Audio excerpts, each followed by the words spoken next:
So I had this leather. It's been here for a while, and I've been trying to figure out what to do with it. And then I started noticing that people had all these different drawstring bags, and I thought, boy, those are pretty cool. And then I thought, wouldn't it be nice if I had a couple of drawstring bags to put some fire starters or fatwood in? And I went and looked up a couple of different videos, and basically they were all the same. You kind of draw this shape like this, and you fold it over on itself, and which is what I did. And then I just had this, this is a bead, I want to say it's a bead reamer, and I bent the crap out of it. But I went along, and I had a piece of wood, and I took the wood, and I set it there, and then I just laid this on the wood, and I went right along and poked holes really slowly and carefully all the way through both sides until I made it all the way up here to the top, because it says you have to leave a space at the top of the drawstring bag, because then slits go in here, and that's where the drawstring itself will go, which in my case I don't have to worry about it, because as I showed you that leather bag from another project that I got from Hobby Lobby, it was mostly all like shoestring type things made of leather. So I have plenty of those. And so what I did so far is, like I said, I cut this shape out. I figured out that's what size I wanted, and I made myself a little template, and I laid the template on the leather, and then I cut it out. Now I've folded it over, made the holes, and I have this thread that I bought online, and it's a little, it came in a little kit for sewing leather, and I'm going along now, and I'm sewing it. So once it's all done, once I make it all the way around here and up to here, and I knot it off, basically you turn it back inside out. It goes the other way. So I'll be back when I finish sewing it. All right. I've hand stitched it all the way around, and all I've got left now to do is put some slits in the top of the bag for this strip to go through, this leather strip that I've decided is going to be the drawstring. So I'm going to cut my slits and put that in there, and then I'll come back and show you what it looks like. Plus I have to turn this the right side out now, because it's still inside out. But so far so good. My little slits that I made all the way around the top. And I'm not sure how this goes in exactly. I guess just like that is all. And I know it should have a knot at the end, so it won't pull all the way through. So let's go ahead and do that. I didn't pay attention to that part in the video on how to make a bag. Okay, so let's just get this laced all the way through, I guess. Then we'll turn it inside out and see what we got.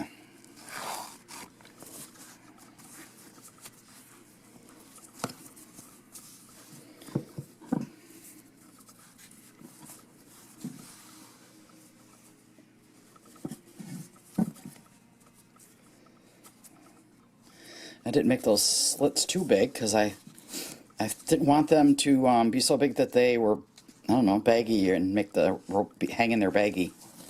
Is what I was thinking, I guess.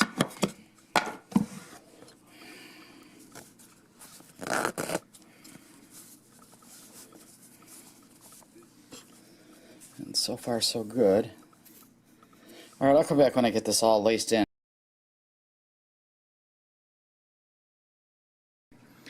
Today I'm continuing making some more pouches. I had made the one big one with the suede soft part on the outside, and when my son saw it, he said he didn't like it that way. He liked it with the smooth, I don't know what you would call this, little smooth part. He liked the bags better that way. So it was just a question of switching the bag around inside out and doing a little bit more on the stitching.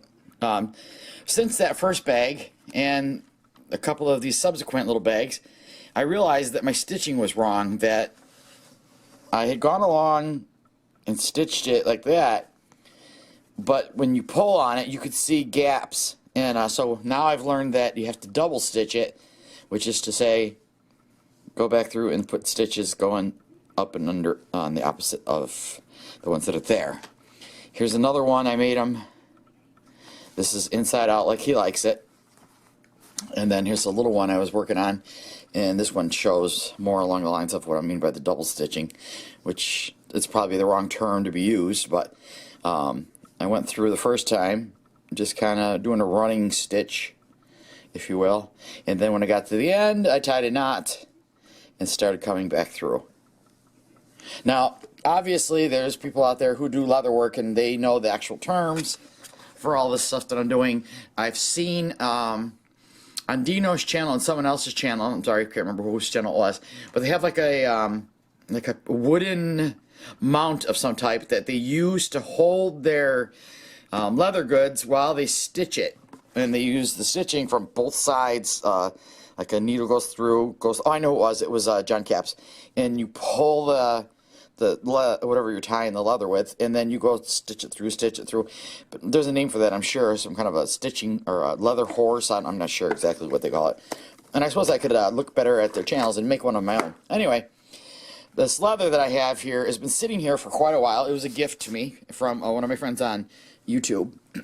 And after I got it, I went and bought this thing on Amazon, and I just haven't figured out how to use it. It's just kind of beyond my comprehension. But anyway, I finally got the idea of what to do with this this leather that I was given. I think it's a deer hide, and I've been making these little bags. And I said to myself, this is a good thing to put ferro rods in. It could be fire starters and tinder. It could be like, anyway, little fire bags. And when I showed it to my son, he's like, well, they're pretty cool. I kind of like them. I said, well, yeah, you could put whatever you want in them. I said, somebody even said something about it could be a cell phone holder. But in any case, I said, look, there's 8 grandkids. The oldest one doesn't go out with us for bushcrafting, so we'll just say 7, and because the other 7 do. I could make 7 pouches because I made them all their own ferro rod and strikers, and this is a good way to store them for each one of them, is each one of them has their own pouch. And then I told them all I got to do is get some carabiners, and we can, after this is tied in a knot, we can then you can loop it on through a carabiner, and a carabiner could be attached to either their belt loop on their pants or, whatever. So that's kind of our idea. He thought it was a good one. So I'm making an assortment of, soft side, the soft side out versus the smooth, shiny side out. So I guess that's just a matter of preference. I mean, I like both of them. And then if you think about it, if the soft side's in and you put something like a cell phone in there, they'd be more protected from scratching maybe. But what an easy hobby this has been. I sit here and, like I said, with all my hobbies, if I'm got something on TV to watch, I'd rather work at a hobby at the same time. So I've got these little pouches, and I got, this is the bigger one, I call it. I don't know what size it is, but it's pretty big. And then here's these littler ones that I'm making. It's roughly half the size of this. And all I did was draw a template of what I thought they should look like on a piece of cardboard stock. There's the little one. And I just lay it down on the leather and, put it on the leather like that. Trace it with a pen. Cut it out with a nice sharp pair of scissors. And then, there it is. Here's the big one. The template for the big one.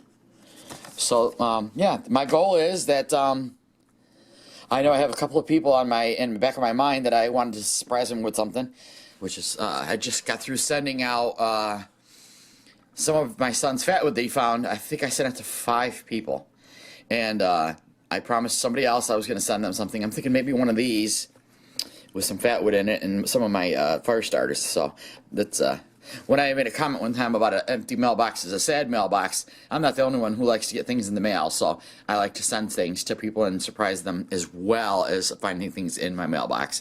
So that's what I'm going to do with this, keep making these, and then I think I'll stuff some of them with some fire starters and some fatwood and send them out. Go ahead and try it. It's really easy, and who knows what you can put in it. I know there are people out there with steel that they use with their flint or their chert, and they have their char cloth. I mean, those kinds of things could go in here. The possibilities are endless. So yeah, some nice leather, some leather strips for the tie, and some of that. This is that thread that actually goes for leather that I bought, for that leather owl that I bought, and yeah, it's fun. It's a nice little project. I bet I could even get the grandkids into it. So maybe you should try it. Any crafting, I always tell everybody, try it. It's relaxing. It eases your mind. It puts you at peace. That's what hobbies do.